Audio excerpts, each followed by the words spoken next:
Gangotri highway चौड़ीकरण पर लोगों में क्रोध। देवदार के हजारों पेड़ों की बलि का विरोध। कांग्रेस ने सरकार पर किया तीखा प्रहार। विकास के नाम पर बर्बाद कर रहे पहाड़। प्रस्तावित ऑल वेदर रोड के लिए उत्तरकाशी से गंगोत्री तक लगभग 100 किलोमीटर क्षेत्र में गंगोत्री हाईवे का चौड़ीकरण किया जाना है, लेकिन इको सेंसिटिव क्षेत्र से गुजरने वाले इस हाईवे के चौड़ीकरण की कवायद शुरू होते ही विरोध के स्वर उठने लगे हैं। इसकी वजह यह है कि प्रस्तावित चौड़ीकरण के लिए सुखी टॉप से गंगोत्री तक के मार्ग में देवदार के घने जंगल पड़ते हैं और राजमार्ग चौड़ीकरण के लिए इन जंगलों में लगे पेड़ों के चिन्हीकरण का काम चल रहा है। आंकड़ों के मुताबिक चौड़ीकरण होने पर लगभग 6500 देवदार के पेड़ों को काटा जाएगा, जिसका स्थानीय लोग और सामाजिक कार्यकर्ता विरोध कर रहे हैं।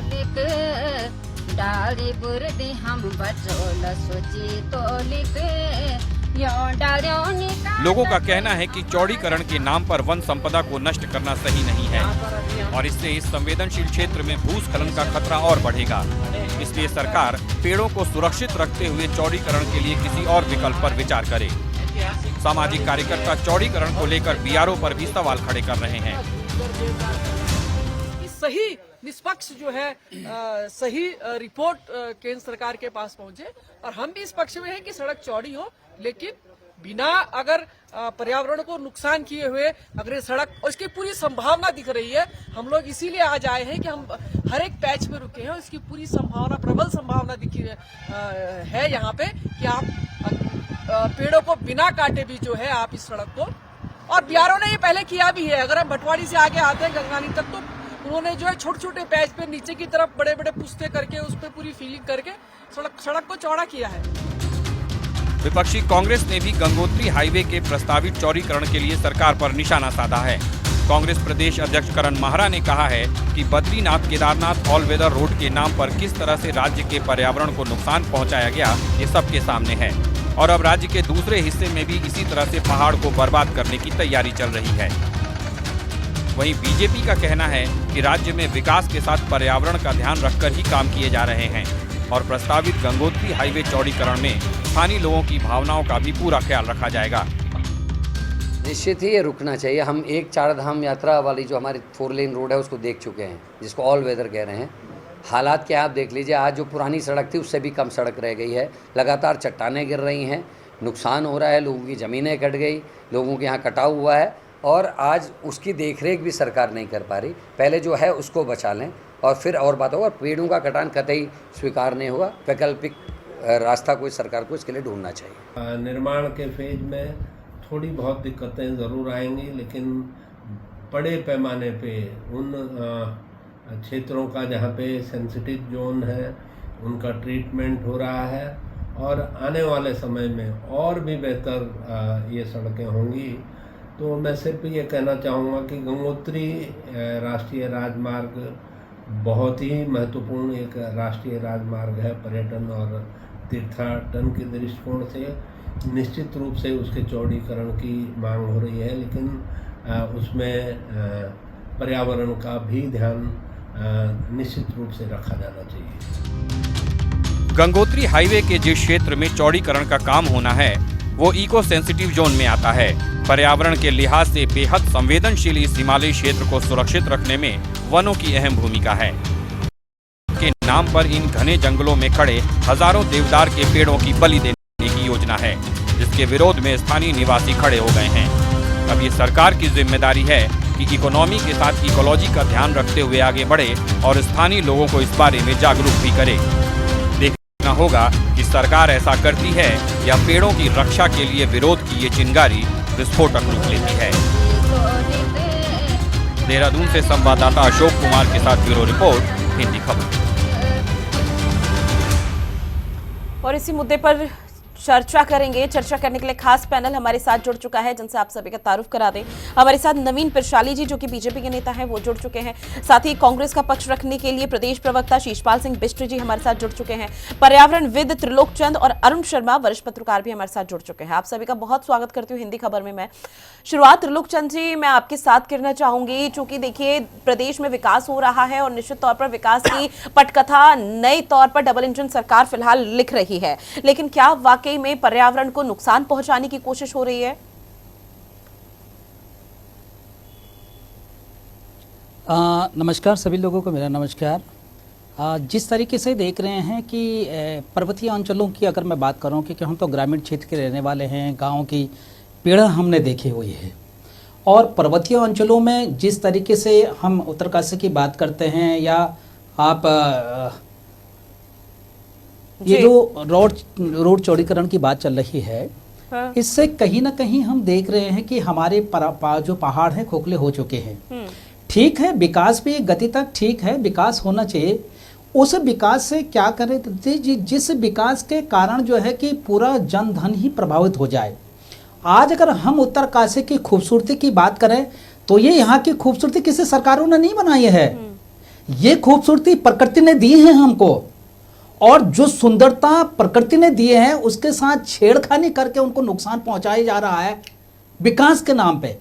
तो कितना बड़ा दुर्भाग्य है भाई। सरकार का दायित्व तो जिस तरीके से प्राकृतिक संसाधनों को बचाने की है, जिस तरीके से इस पहाड़ के लोगों के लिए सुविधा मुहैया कराने की है, उसी तरीके से पहाड़ के लोगों की सुरक्षा करना भी जो है कि सरकार का दायित्व है। बिल्कुल।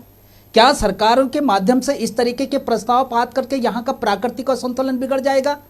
हमारे पूर्वजों ने अपना जीवन पूरा ही इस प्रकृति को सजोने में लगाया हुआ है। इस जीवन के कारण वो कहीं बाहर न गए, अपने पर्वतीय अंचलों में रहे। लेकिन क्या आज इन पर्वतीय अंचलों के साथ छेड़छाड़ करके आप जो कि इसको वीरान रेगिस्तान में बदलना चाहेंगे? क्या हमारे आने वाली पीढ़ी को ऐसी विकट परिस्थितियां पैदा करके देखेंगे कि उनके जीना दुस्सर होगा? तो ये हम पर्यावरणविद कभी भी इसको जो है कि एक्सेप्ट नहीं करेंगे निश्चित तौर पर। क्योंकि ठीक है, विकास करिए। मैं पहाड़ का रहने वाला हूं, दूरस्थ पर्वतीय अंचलों का रहने वाला हूं, क्योंकि जो पीड़ा हमने देखी है पहाड़ की, बचपन हमारा पहाड़ में गुजरा हुआ है, लेकिन क्या उस आज तक क्या सुविधाएं पहुंची हैं? बिल्कुल सर, इस दर्द को, इस बात को मैं बखूबी समझ सकती हूँ, और चूंकि प्रकृति के साथ जब जब खिलवाड़ हुआ है तो उसका क्या खामियाजा प्रदेश ने भुगता वो सबके सामने रहा। चाहे केदारनाथ आपदा का जिक्र किया जाए या फिर उसके बाद, उससे पहले कितनी तमाम ऐसी आपदाएं आई जब प्रकृति के साथ खिलवाड़ करने की कोशिश की गई। ऐसे में शीशपाल सिंह बिष्ट जी, आपका रुख करते हुए, निश्चित तौर पर पर्यावरण के साथ नुकसान नहीं होना चाहिए, कांग्रेस का क्या स्टैंड है इस पूरे मामले पर? रितु जी, पहाड़ में विकास के नाम जो अनियंत्रित कटान हो रहा है उससे पर्यावरण को क्षति हो ही रही है। लेकिन हर किसी भी आप देख लीजिए, पहाड़ के पहाड़ दरक रहे हैं और इसका खामियाजा आम जनमानस को भुगतना पड़ रहा है। जन धन की हानि बड़े पैमाने पे हो रही है। और मैं कल रात ही जो है केदारनाथ प्रतिष्ठा रक्षा यात्रा से लौटा हूँ, तो हमने देखा कि जो ऑल वेदर रोड है, जगह जगह से जो है बाधित है, श्रद्धालुओं को परेशानी हो रही है, आम जनता को परेशानी हो रही है। अगर बीमार व्यक्ति है तो समय से हॉस्पिटल नहीं पहुंचा सकते, उसकी जान तक रास्ते में जा रही है। गर्भवती को अगर समय पर ट्रीटमेंट नहीं मिलेगा तो रास्ते में प्रसव कराना पड़ेगा। तो आम जनमानस को इसका खामियाजा भुगतना पड़ रहा है और सरकार के कान पे जू नहीं रेंग रही है। और ये जो उत्तरकाशी से गंगोत्री NH चौड़ीकरण का मामला है, इसमें तो पहले ही सुप्रीम कोर्ट का डिसीजन है कि 5.50 मीटर से ज्यादा इसकी चौड़ाई नहीं होनी चाहिए। इसकी चौड़ाई को 5.50 मीटर तक रखा जाए, लेकिन सरकार उसको 18 मीटर चौड़ा करने पे तुली हुई है। और वहां पर जो है दुर्लभ प्रजाति के जो पेड़ हैं, केल के पेड़ हैं, देवदार के पेड़ हैं, बांज बुरास और तमाम जो है दुर्लभ प्रजातियां हैं, आप उनका जो है कटान करने पे तुले हुए हैं और पर्यावरण भी विरोध कर रहे हैं। और इसमें एक और बड़ी बात है रितु जी, सड़क के शॉर्ट करने के नाम पर वहां पर सुक्की, झाला, जसपुर आदि अनेक गांव हैं जो इसका विरोध कर रहे हैं। क्योंकि पहले जो सड़क जाती थी वो सारे गांव उस पर टच थे, अब वो सीधा करके सीधा झाला पुल पे जोड़ा जा रहा है और वहां अवैध पेड़ों का कटान भी हो रहा है। तो आप तो आम जनता की, ग्रामीणों की सुविधा का भी ध्यान नहीं रख रहे। आपसे पता नहीं कौन सी सनक चढ़ी हुई है। आखिर ये विकास किसके लिए है? ये हमारे ग्रामीणों के लिए, हमारे लोगों के लिए तो है। अगर आप उनके सुझावों की अनदेखी करेंगे, पर्यावरण की अनदेखी करेंगे और आप जो है अपनी मनमानी करेंगे तो निश्चित तौर पर इसके कोई मायने नहीं, कोई लाभ नहीं है। यहीं पर नहीं, देहरादून में हमने देखो यहाँ पर खलंगा में जल, ये जो है पेयजल की व्यवस्था के लिए 6,500 पेड़ों के कटान की योजना बना रहे थे, विरोध किया, तब उसको वापस लिया। यही जो है मुख्यमंत्री आवास को जाने वाली रोड पर अवैध पेड़ों के कटान की योजना थी। फिर तो भाई आप पेड़ों के कटान के बिना भी विकास कर सकते हैं। वो बिल्कुल विकास क्यों सीधे नहीं तौर कर- पर वो अगर रास्ते समझा क्यों नहीं जाए तो चलाते? एक तरफ बीजेपी विकास की पटकथा तो लिख रही है, लेकिन आम जनमानस के साथ भी खिलवाड़ कर रही है। नहीं, विनाश की पटकथा लिख रही है, हाँ। विकास नहीं है ये। जो नुकसान हमारे पर्यावरण ठीक। और प्रदेश को हो रहा है, आम जनमानस को जो परेशानी हो रही है रीतू जी, वो दर्द में बयां नहीं कर सकता है। ठीक है इतना सर। जो है बेइंतहा दर्द। ठीक है सर, लौटूंगी मैं आपके पास। वरिष्ठ पत्रकार अरुण शर्मा जी का रुख करते हुए, सर क्या आप सहमत है कांग्रेस की बात से? नीतू, मैं कुछ हद तक सहमत हूं शिषपाल भाई की बात से। देखिए, सरकार कोई भी हो उसको विकास करना होता है। वो सवाल ये नहीं है कि सरकार कांग्रेस की है या भाजपा की।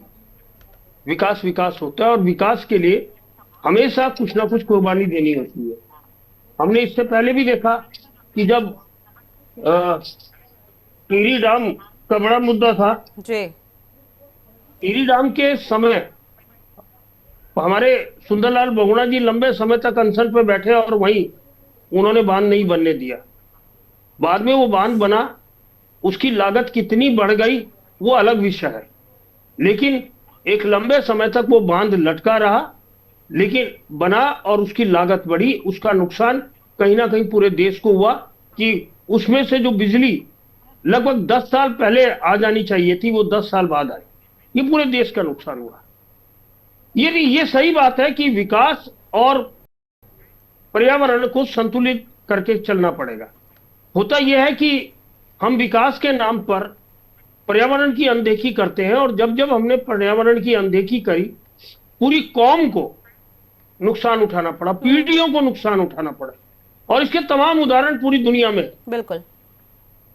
उत्तराखंड की हम बात करें तो उत्तराखंड नैसर्गिक सौंदर्य से भरपूर है, और वो सौंदर्य निश्चित तौर पर प्रकृति ने दिया है। वो मानव जनित सौंदर्य नहीं है, मानव ने उसमें कोई योगदान नहीं दिया, वो प्रकृति ने दिया है। अब उस सौंदर्य के साथ अगर छेड़छाड़ होगी, खिलवाड़ होगा, तो निश्चित तौर पर बहुत नुकसान होगा। और शिषपाल भाई ठीक कह रहे हैं, ऑल वेदर रोड के संबंध में ये 5.5 मीटर का फैसला सुप्रीम कोर्ट का आया था, और मुझे लगता है कि कोई ना कोई आदमी एनजीटी में भी गया होगा, क्योंकि ये मामला एनजीटी तक गया था जब ऑल वेदर रोड बन रही थी। तो ये एक गंभीर विषय है, और आपने बहुत सही विषय आज चुना है कि कैसे हम उत्तराखंड का विकास करें, पर्यावरण के कम से कम नुकसान के। बिल्कुल कोशिश यही रहेगी पर्यावरण का कम से कम किसी भी तरह का कोई नुकसान ना हो। आपकी बात से पूर्ण तरह से सहमत। ऐसे में नवीन पिरशाली जी अब अपनी बात रखिए। निश्चित तौर पर देखिए, डबल इंजन की सरकार है, लगातार आप विकास कर रहे हैं, और आम जनमानस से जुड़े हुए कैसे चीजों को सरल किया जा सकता है, आसान किया जा सकता है, उस बारे में कई तरह के कदम उठा रहे हैं। लेकिन सर, जो यहाँ पर मुद्दा है और जो शिषपाल सिंह बिष्ट कांग्रेस के जरिए और पर्यावरण विद के जरिए उठाया गया, वो भी तो सही है ना कि पर्यावरण को नुकसान मत पहुंचाइए। अगर आपको विकास करना है, विकास निश्चित तौर पर कीजिए, लेकिन बिना नुकसान पहुंचाए, क्योंकि प्रकृति की वो देन है उत्तराखंड देवभूमि, और उसके साथ अगर कुछ नुकसान होता है तो उसका खामियाजा पहले ही प्रदेश भुगत भी चुका है। जी रितु जी, आप सही बोल रहे हैं कि हमारी जो समय की मांग के अनुसार कितना विकास जरूरी है, बहुत जरूरी है। इसलिए सरकार हमेशा इन बातों का ध्यान में रखती है, और बहुत सारी संस्थाएं हैं जो इन बातों का की मॉनिटरिंग करती है, निगरानी करती है, चाहे वो एनजीटी हो, चाहे वो पर्यावरण मंत्रालय हो। इस रोड के बारे में मैं अगर बात करूं, जिस संदर्भ में बात हो रही, तो ये रोड बहुत महत्वपूर्ण रोड है, जिसको ऑल वेदर रोड भी बोला जाता है। धार्मिक और सामरिक महत्व से बहुत ही ज्यादा महत्वपूर्ण होती है। और अभी अरुण जी ने भी कहा था, टिहरी डैम का एक बहुत बड़ा उदाहरण था। अगर विकास होता है तो उसके साथ जो पर्यावरण को नुकसान हो रहा है उसकी भरपाई भी होती है। अगर ऑल वेदर रोड बनी तो हमारे यहाँ जंगलों में जगह हमने फिर दूसरे हिस्सों में उन पाई की से विकास भी चलता रहना चाहिए, पर्यावरण की रक्षा भी होनी चाहिए। सरकार उन बातों का ध्यान रख रही है। और जो प्रस्तावित रोड थी, लेकिन सर कैसे सरकार इन बातों का ध्यान रख रही है? आपने हर पैनलिस्ट को सुना, सबका कहना है कि देवदार के तकरीबन 6500 पेड़ काटने का जो यहाँ पर कोशिश है वो आप लोगों के जरिए की जा रही है। और ऐसे में आम जनमानस को भी हम दिखा रहे थे क्या रिएक्शन उनके सामने आ रहे हैं। कई तो यहाँ पर रो रहे हैं कि क्यों पर्यावरण को नुकसान पहुंचाया जा रहा है, क्यों हमारे पेड़ काटे जा रहे हैं। नहीं, देखिए आप उसमें ये रोड अभी तक क्यों नहीं बनी है, क्योंकि सरकार उसमें पूरी तौर पर उसकी जांच कर रही है कि कम से कम पेड़ काटे जाए और अधिक से अधिक हमारा जो मकसद है वो सॉल्व हो। तो इसलिए रोड अभी तक नहीं बनी, नहीं तो इसको कब का बन जाना चाहिए था। सरकार ने इसको बहुत सोच समझकर जो माननीय सड़क परिवहन मंत्री हमारे नितिन गडकरी जी हैं, उन्होंने कई बार मीटिंग ली। मैं अभी झाला गांव गया था जहां पर ये बात आ रही है। कुछ दिन पूर्व मेरा वहां का दौरा हुआ था और वहां के लोग बोल रहे थे कि ये सड़क हमारे लिए बहुत जरूरी है, क्योंकि उत्तरकाशी से झाला जाने में ये मार्ग 4 जगह अवरुद्ध हो रहा था और वहां के ग्रामीणों का कहना था कि हमारे सेब सही टाइम पर मंडी तक पहुंचे, हमारी फसल मंडी तक पहुंचे, इसके लिए एक्सप्रेस वे होना बहुत जरूरी है।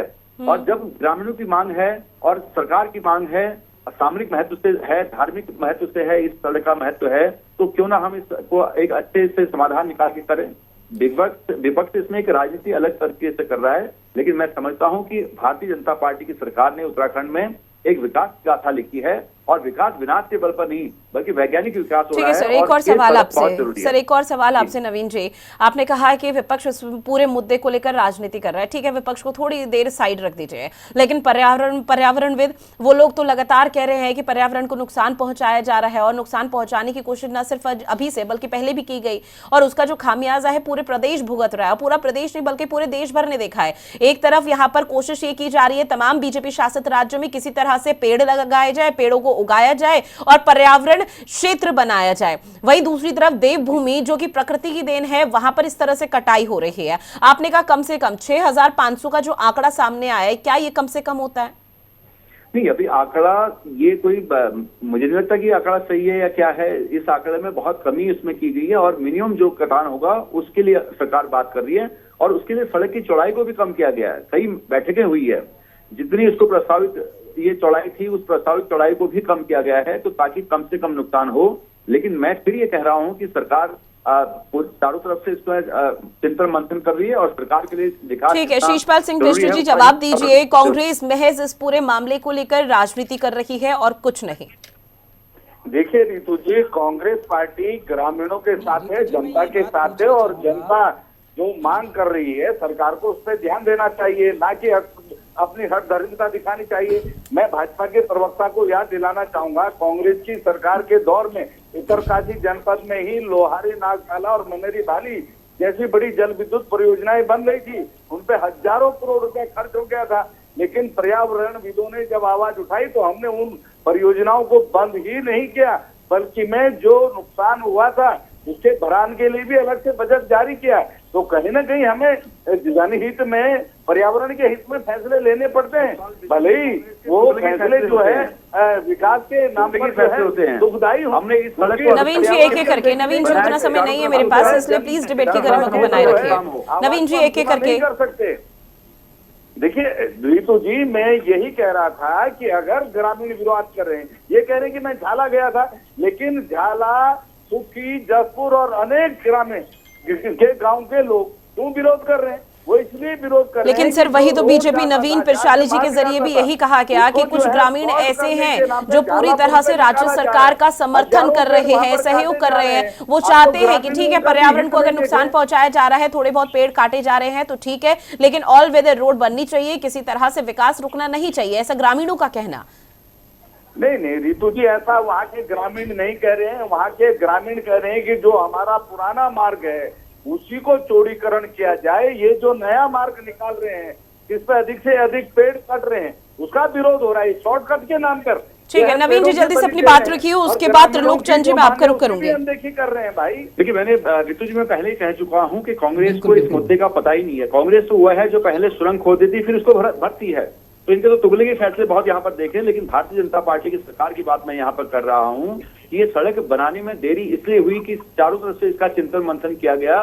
किसी भी चीज की भरपाई संभव है, ये तकनीकी युग है, बहुत सारे टेक्निक्स आते हैं जिनसे आप भर सकते हैं। आप देख सकते हैं उत्तराखंड में पिछले कई साल वनों का कितना विकास हुआ है, वनों का विकास भी हुआ है, यहाँ पर वन जीवों का भी है और सबका संतुलन करना सरकार का काम है। तो समय की मांग के अनुसार विकास है तो पर्यावरण की रक्षा भी भारतीय जनता पार्टी की सरकार करना चाहती है। और ये ग्रामीणों का मानना है, क्योंकि वो सेब की बेल्ट है, बहुत अच्छे किस्म के सेब वहां पर होते हैं, उनकी मार्केटिंग। ठीक है, शीशपाल सिंह बिष्ट जी, लौट रही हूं मैं आपके पास, उससे पहले बाकी मेहमान भी मेरे साथ जुड़े हुए हैं। ठीक है नवीन जी, त्रिलोकचंद जी, एक बार फिर से रुख आपका। सीधे तौर पर सर, आपने भी हर पैनलिस्ट को सुना, कांग्रेस बेशक से आप लोगों के सपोर्ट में है और आप लोगों से ज्यादा वो पर्यावरण के सपोर्ट में है, जिसका वो विरोध भी कर रहे हैं। लेकिन बीजेपी का कहना है कि राज्य सरकार हर एक महत्वपूर्ण कदम उठाने की कोशिश कर रही है ताकि पर्यावरण को किसी तरह का नुकसान ना हो। जो 6500 का ये आंकड़ा देवदारों के पेड़ काटने का बताया जा रहा है, ये अभी और भी कम होगा।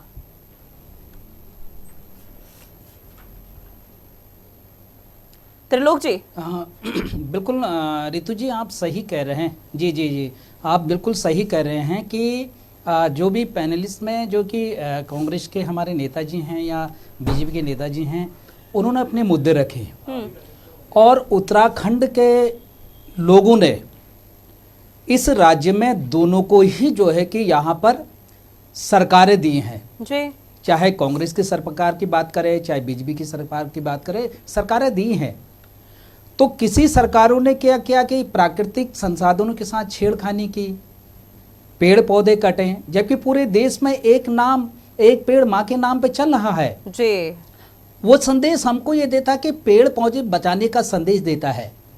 दूसरी ओर अगर हम बात करते हैं, धीरे धीरे जो कि हमारे पहाड़ खाली हो गए हैं, क्या उन पहाड़ों में रहने वाले लोगों के लिए इन सरकारों ने क्या ऐसे सुविधाएं दी कि पहाड़ का आदमी पहाड़ पर नहीं रुक पाया? आज मेरे पहाड़ पूरे खाली हो गए हैं, इसका दोष हम किसको देना चाहेंगे? कौन है इसका दोषी? कौन है इसका गुनाहगार कि जिसने पूरे पहाड़ों को खाली करके जो है कि मैदानों में लोगों के आके ला गए हैं? क्या कभी उन लोगों का दर्द को सहा?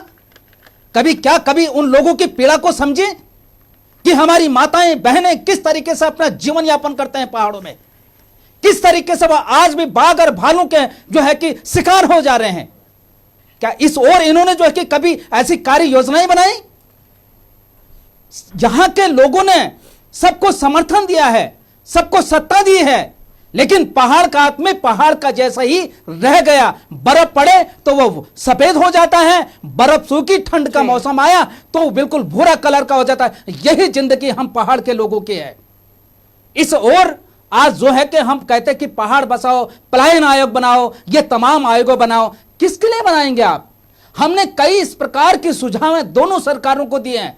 मुझे विगत 30 सालों से इस क्षेत्र में काम करते हुए हो गए हैं। ठीक, हमने पहाड़ के जन के लिए पहाड़ की योजनाओं को पहाड़ के लोगों को बिठाकर बनाने की बात की, लेकिन ऋतु जी मैं आज तक कहूंगा, आज तक मेरे सुझाव पे किसी पे कोई अमल नहीं किया गया।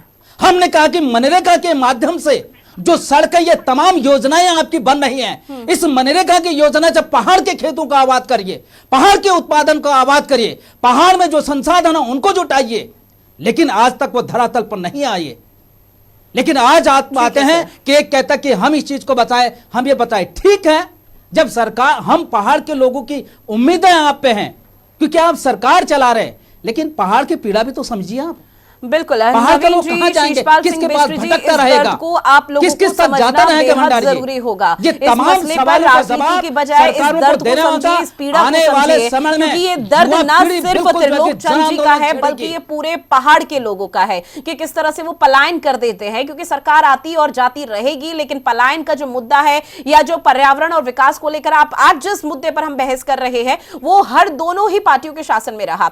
ऐसे में अरुण शर्मा जी, आपका रुख करते हुए, काफी सही बातों का जिक्र त्रिलोकचंद जी के जरिए किया गया। उन्होंने उस दर्द को, उस पीड़ा को भी बयां किया।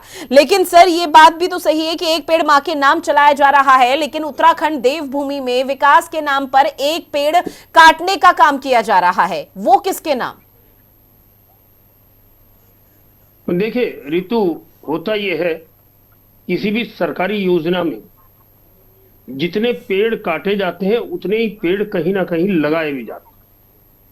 और ये परंपरा बहुत पुराने समय से चली आ रही है, सरकारी योजनाएं हैं जी, उसमें मुझे कुछ नहीं कहना है। दूसरी चीज, उत्तराखंड में अगर आप देखें तो पिछले कुछ समय से चीड़ वृक्ष के कारण गर्मियों में आग लगने की घटनाएं बहुत ज्यादा होती, और क्योंकि वो जंगल के जंगल नष्ट हो रहे हैं, जल रहे हैं, उसकी वजह से उनकी जड़ें जल जाती है, और जड़ें जल जाने की वजह से जो मिट्टी को जकड़ने की क्षमता है वो खत्म हो जाती है। बिल्कुल। इसीलिए आप देखते हैं बरसात में भूस्खलन ज्यादा होता है। तो एक तरफ गर्मियों में आगजनी और बरसात में भूस्खलन, दोनों चीजें जुड़ी हुई है, उसी से जुड़ी हुई है, पर्यावरण से। ठीक है सर, चूंकि देखिए माफी के साथ मेरे पास समय की भी कमी है और समय मुझे इजाजत नहीं दे रहा कि इस चर्चा को मैं आगे बढ़ा पाऊं, लेकिन निश्चित तौर पर यह बहुत महत्वपूर्ण मुद्दा है। और पर्यावरण, जो कि हरित प्रदेश देवभूमि कही जाती है, वहां पर अगर पर्यावरण को इस तरह से नुकसान पहुंचाया जाएगा तो सवाल राज्य सरकार पर भी उठेंगे, चाहे सत्ता में कांग्रेस हो या फिर बीजेपी ही क्यों ना हो। बहरहाल आप सभी मेहमान हमारे साथ जुड़े और इस महत्वपूर्ण विषय में चर्चा की, उसके लिए आप सभी का बहुत शुक्रिया। और खास पेशकश में इतना ही। आप बने रहिए हिंदी खबर के साथ। नमस्कार।